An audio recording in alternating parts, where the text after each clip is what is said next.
ये छोटा सा फिस्टुला आपको किस तरह परेशान कर सकता है, लाइफ एंडिंग सिचुएशन में डाल सकता है, आज मैं आपको एक केस के माध्यम से दिखाना चाहूँगा। जिन लोगों को भगंदर या फिस्टुला के बारे में नहीं मालूम, मैं बता दूं, हमारी गुदा द्वार में एक इन्फेक्शन फैलता है, जो इन्फेक्शन धीरे धीरे मांसपेशियों को क्रॉस करता हुआ बाहर त्वचा तक आ जाता है और वहाँ से पस रिसने लगता है।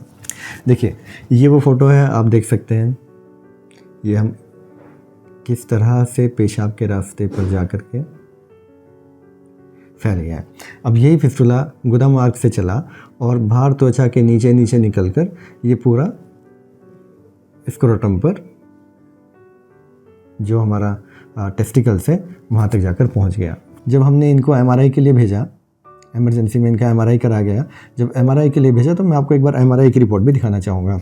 Findings are suggestive of necrotizing fasciitis, यानी कि जो स्क्रोटल की जो मांसपेशियाँ हैं, जो बाहर की जो स्किन है पूरी गल चुकी है, नेक्रोसिस हो गया उसका, और ये फोर्नियर्स गैंग्रीन में पहुंच गया। इस कंडीशन को हम बोलते हैं फोर्नियर्स गैंग्रीन, जहां पर आपकी जान को भी जोखिम हो सकता है। जितना देर में हमारे मरीज एमआरआई करा के आए, इन्होंने 3 घंटे का समय लिया और तब से अब तक देखिए कंडीशन कितनी वर्ष हो गई थी। किस तरह से टेस्टिस में सूजन, जो मैंने आपको पहली फिल्म दिखाई और ये दिखाई, आप दोनों में डिफरेंस देख सकते हैं। जब हमने सर्जरी शुरू की तो हमें ये स्क्रोटल स्किन पूरी हटानी पड़ी, जिससे इनके टेस्टिस एक्सपोज हुए और सारा इन्फेक्शन हटाने के लिए करना ज़रूरी था। अब एक छोटे से फिस्टुला का अगर मैनेजमेंट पहले ही हो गया होता तो आज हमें इतनी एक्सटेंसिव सर्जरी नहीं करनी होती।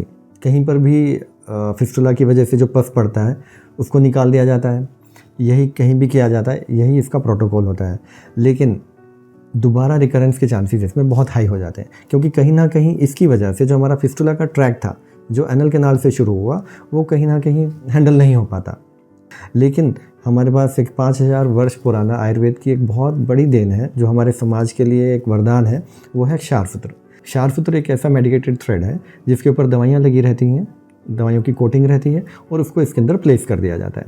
यानी साथ के साथ हम उस रूट ट्रैक जहाँ से वो शुरू हुआ था, उस ट्रैक को ट्रेस करके उसके अंदर वो क्षारसूत्र प्लेस कर देते हैं, ताकि उस ट्रैक को हम कम्प्लीटली डिस्ट्रॉय कर सकें क्षारसूत्र के साथ, क्योंकि हम उन मसल्स को सर्जिकली डिस्ट्रॉय नहीं कर सकते, जिससे पेशेंट का लैट्रिन का कंट्रोल बना रहता है और वो धीरे धीरे उस बीमारी से बाहर आ जाता है, जिससे फिस्टुला, भगंदर जैसी बीमारी पूरी तरह ठीक होने के साथ साथ दोबारा होने की संभावना भी ऑलमोस्ट खत्म हो जाती है। और हमारे चैनल को फॉलो और सब्सक्राइब करें, और अगर वीडियो पसंद आए तो शेयर करना मत भूलिए।